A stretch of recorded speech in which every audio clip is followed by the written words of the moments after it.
அனைவருக்கும் வணக்கம். நான் உங்கள் ஏஎல்பி அஸ்ட்ராலஜர் ரமேஷ், பெங்களூர்லேருந்து பேசுகிறேங்க. இன்னைக்கு வேற விதமான ஒரு ஜாதகம் ஆய்வு. இந்த ஜாதகம் ஒரு 4-5 டேஸ் முன்னாடி வந்தது. நம்மளோட யூடியூப் சேனலை பார்த்து ஒரு நண்பர் கோலாலம்பூர்லேருந்து மலேசியா அங்கேருந்து கால் பண்ணியிருந்தாரு. அவரோட கேள்வி என்னன்னாக்கா, சார் நான் பார்ட்னர்ஷிப் பிஸ்னஸ் பண்ணிட்டு இருக்கேன்.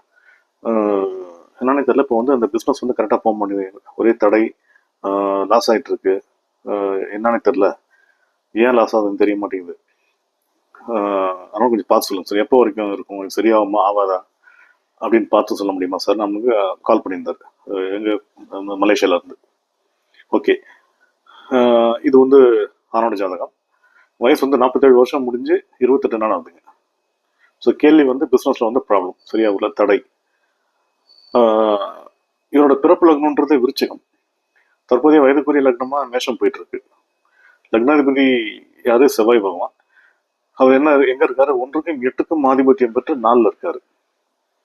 அப்ப இந்த 10 வருஷம் ஜாதகர் தொழில் கூட்டாளிகளால பிரச்சனைன்றது அவுட்லைன் மாதிரி கிளியரா வந்துருச்சு. இவரோட கேள்வி என்னதுக்கு, பிசினஸ்ல லாஸ் ஆயிட்டு இருக்கு, சரியாகுமா அப்படின்ட்டு. ஃபர்ஸ்ட் அந்த கேள்வி சரியா அப்படின்னு பார்க்கணும் இல்லைங்களா? இவருக்கு ஏகம் நட்சத்திரம் என்ன போயிட்டு இருக்கு? அஸ்வினி 4 போயிட்டு இருக்கு. நட்சத்திராதிபதியார் கேது பகவான். அவர் எங்க இருக்காரு? 6ல் இருக்காரு. வச்சுங்களா, இதுல கோச்சாரத்துல 6ல் இருக்காரு, ஜாதகத்துல 12ல் இருக்காரு. இப்போ 6ன்றது பிரச்சனை, 12 அப்படின்றது விரயம். அப்ப கேள்வி சரி, பிசினஸ் லாஸ், பிரச்சனை, விரயம்ன்றது சரியா இருக்கு. சரி, பிசினஸ் எப்படி இருக்கு இவருக்கு அப்படின்னு பார்க்கணும் இல்லைங்களா? நம்ம 10ஆம் பாவத்தை ஆய்வு பண்ணுவோம். 10ஆம் பாவம் தொடர்புடைய சந்திரன் எங்க இருக்காரு? 9ல் இருக்காரு. 9ஆம் இடம் தனுசுல. அப்ப என்ன ஆகுன்னு பாத்தீங்கன்னா, அலைச்சல், பிசினஸ்ல எல்லா நுணுக்கங்களும் தெரிந்திருந்தும், அதாவது எல்லா டாக்டிக்ஸும் தெரிஞ்சு யூஸ் பண்ண முடியாது, உபயோகிக்க முடியாது, பயன்படுத்த முடியாது. பொதுவாக ஏஎல்பிக்கு 9ல் ஒரு கிரகம் இருந்துச்சுன்னா கூட இருக்கிறவங்களே எதிரியா மாறுவாங்க.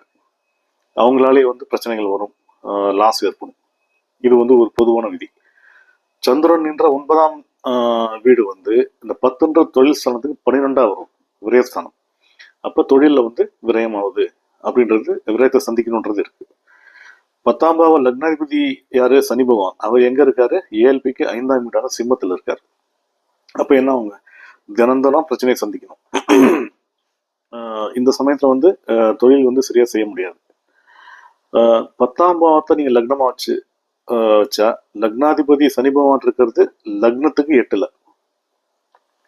அதாவது 10ஆம் பாவகமான மகரத்தை லக்னமா வச்சீங்கன்னா, அந்த 10ஆம் பாவக லக்னாதிபதி சனி பகவான் இருக்கிறது மகரத்துக்கு 8ஆம் வீடான சிம்மத்துல. அப்ப என்ன ஆகுதுங்க, மனம் ஆசிலேட் ஆகுது, ஆசை காரணமாக தீராத பிரச்சனை ஏற்படுது அப்படின்றது கிளியரா தெரியுது. இவர் பார்ட்னர்ஷிப் பிசினஸ் பண்ணிட்டு இருக்க அப்படின்னாரு. ஸோ இவரோட தொழில் பார்ட்னர் எப்படி இருக்காரு அப்படின்னு பார்க்கணும் இல்லைங்களா? இப்ப தொழில் பார்ட்னர்னு சொன்னீங்கன்னா, நம்ம 4ஆம் பாவத்தை ஆய்வு பண்ணணும். 4ஆம் பாவம் தொடர்புடைய சனி பகவான் எங்க இருக்காரு? ஏஎல்பிக்கு 5ஆம் வீடான சிம்மத்தில் இருக்காரு. இந்த 5ஆம் வீடான சிம்மம் 10ன்ற தொழில் ஸ்தானத்துக்கு 8ஆம் இடம் வருது. அப்ப தீராத பிரச்சனை. சரி, 4ஆம் பாவத்தை லக்னமா வச்சு பார்த்தா, பார்ட்னர்ஷிப்னு சொல்ற 4ஆம் பாவம் தொடர்புடைய ராகு பகவான் எங்க இருக்காருன்னு பாத்தீங்கன்னா, 4க்கு 3ஆம் வீட்டுல இருக்காரு. அப்படி இருந்தா என்ன ஆகுங்க, அசுப விரயம், தேவையில்லாத டென்ஷன் உண்டாக்குவாரு. வண்டி வாகனத்தை அடிக்கடி மாத்துவாரு. அதனால டென்ஷனு, லாஸு, வர்ற அமௌண்ட்லாம் கார் மாத்துறேன், வண்டி மாத்துறேன், வீடு மாத்துறேன் அப்படின்னு சுத்திட்டு இருப்பாரு. உங்க பார்ட்னர் அந்த மாதிரி எதுவும் பண்றாரு சார்னு கேட்டா ரொம்ப ஷாக் ஆயிட்டார். ஆமா சார், எப்படி சார் கரெக்டா சொன்னீங்க, ஒரு 6 மாசத்துக்கு ஒரு முறை கார் மாத்தணும்னு அடம் பிடிப்பாரு. அவர் இன்வெஸ்ட்மெண்ட் எதுவும் பண்ணல, அவர் ஒர்க்கிங் பார்ட்னர். எல்லா அமௌண்ட்டும் நான் தான் போட்டிருக்கேன். ஏதாவது ஒரு மார்க்கெட்டில் ஒரு புது கார் வந்துச்சுன்னா உடனே இந்த இருக்கிற காரை வித்துட்டு வேற காரை வாங்குவார் சார். அவர் சொந்தக்காரராக போயிட்டதுனால அவர் எதுவும் சொல்லவும் முடியல என்னால். அதனாலே பயங்கர டென்ஷன் ஆகுது, லாஸ் ஆகுது. அவர் சொன்னாலும் புரிய மாட்டேங்கிறாரு. இல்லை எல்லாம் சரியாடுன்றாரு. அதுக்காக சார் உங்கள்கிட்ட பார்க்க வந்தேன் அப்படின்னு சொன்னார். ஸோ நம்ம என்ன சொன்னோம் அவங்களுக்கு, இந்த லக்னம் முடிகிற வரைக்கும், அதாவது கார்த்திகை 1 வரைக்கும், கார்த்திகை 1 எப்போ முடியுதுனாக்கா வருகிற 8ஆம் தேதி ஜூலை மாதம் 2031 வரைக்கும் ரொம்ப ரொம்ப கவனமாக இருக்கணும் அவங்ககிட்ட சொன்னது நம்ம.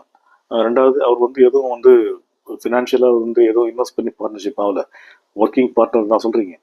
அவர் இல்லாமல் உங்களால் தொழில் பண்ண முடியும்னா கொஞ்சம் தொழில் பண்ணுங்க. அது கூட கொஞ்சம் யோசிச்சு கவனமாக பண்ணுங்க அப்படின்னு சொன்னோம். கார்த்திகை மாதத்துக்கு அப்புறம் லக்னம் வந்து மாறுது. லக்னம் மாறி ரிஷபம், மேஷத்துலேருந்து ரிஷபத்துக்கு ஏல்பி லக்னம் போகும்.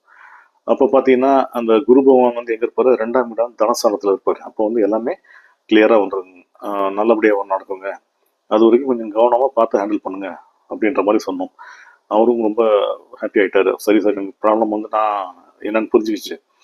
எனக்கு வந்து ஒரு அவுட்லைன் மாதிரி தெரிஞ்சது, இவர் தான் பிரச்சனை பண்ணுறாரு. பட்டு என்னால் கரெக்டாக கணிக்க முடியல.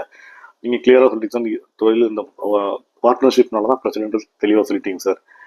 இப்போ நான் கிளியர் ஆகிடுச்சு. நான் முடிஞ்ச வரைக்கும் நான் வந்து அவரை வந்து அவாய்ட் பண்ண பார்க்குறேன், நீங்கள் சொன்னபடி நடத்துக்கிறேன் அப்படின்னு சொல்லி ரொம்ப சந்தோஷப்பட்டார். ஸோ நம்ம அட்சயலக்ன பദ്ധதி ஜோதிட முறையில் தொழிலில் பிரச்சனைனா எதனால் பிரச்சனை, யாரால் பிரச்சனை, எப்போ வரைக்கும் இருக்கும், தீருமா தீராதா போன்ற எல்லா கேள்விகளுக்கும் உண்டான பதில் காரண காரியத்தோட வித்து கால அளவுகளோட மிக துல்லியமாக தெரியும். இப்படிப்பட்ட அற்புதமான அட்சயலக்ன பദ്ധதி எனும் தெய்வீகமான ஜோதிட முறையை உருவாக்கிய எனதருமை குருநாதர் திரு பொதுவுடை மூர்த்தி ஐயா அவர்களுக்கும், எனக்கு கற்பித்த அனைத்து ஆசான்களுக்கும், இறைவனுக்கும், பிரபஞ்சத்திற்கும், என் குலதெய்வத்திற்கும் நன்றி. மீண்டும் வேறு ஒரு ஜாதக ஆய்வில் சந்திப்போம். வணக்கம். வாழ்க வளமுடன்.